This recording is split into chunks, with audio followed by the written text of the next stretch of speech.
So James 1 is James the Wine Guy, a vlog, general vlog today. As I like to call it, a temperature reading, temperature gauge, wind gauge of where I'm going and where I've been. So stay tuned.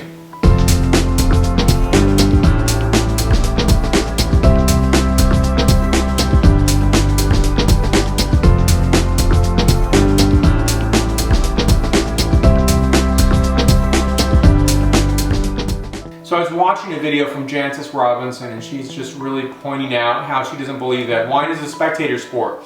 But ultimately, if there's videos for coffee and tea and beer and spirits and food and other videos, and people are just talking about life in general, I don't see why this can't be a subject matter. My click-through rate compared to Jancis Robinson.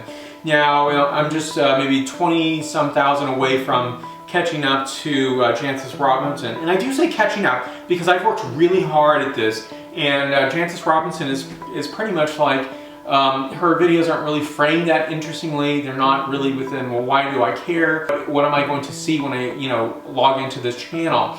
And I think in many ways, it's like, if you don't believe in it, then don't do it. And I know a lot of people are just huge fans of Jancis.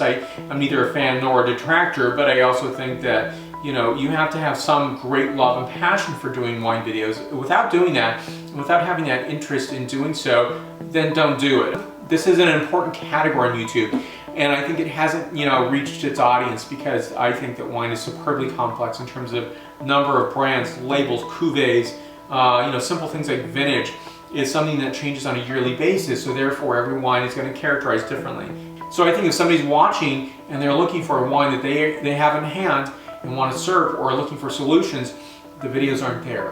While a lot of people may think there's a lot of wine content out there, there really isn't.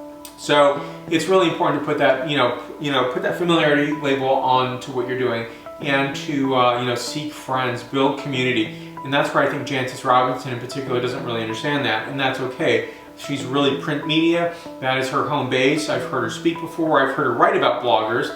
And though I'm not a wine blogger only, I do other things in addition, is that I think she really puts everyone in another category. And when I look at this industry in general, it hasn't been always open to people, say from my walk of life. It hasn't been open in terms of a lot of other people's walk of life. That is, it's been a very highly, I would say, very snob-oriented category. I worked in a wine retailer of about 290 stores, and when I was there, it was very interesting to see that that wine snobbery still exists. It exists with, say, wine buyers, the wine community in general, the expectation of wine-interested people, as well as maybe people who have a certain viewpoint.